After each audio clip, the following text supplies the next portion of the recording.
小腿出血。包紮前，首先將敷料放喺出血部位，施以直壓，並請傷者協助按壓。急救員亦需要用柔軟物料將傷肢承起。腳部創傷就要用7.5厘米闊嘅繃帶卷。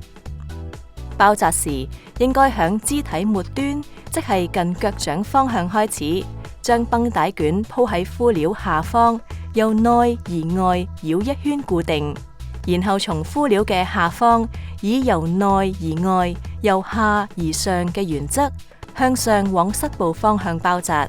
繃帶卷繞一個圈，要遮住上一個圈繃帶嘅2/3闊度，外露1/3，直至完全遮住敷料之後，喺最後嗰一個圈嘅位置，再繞一個圈作固定，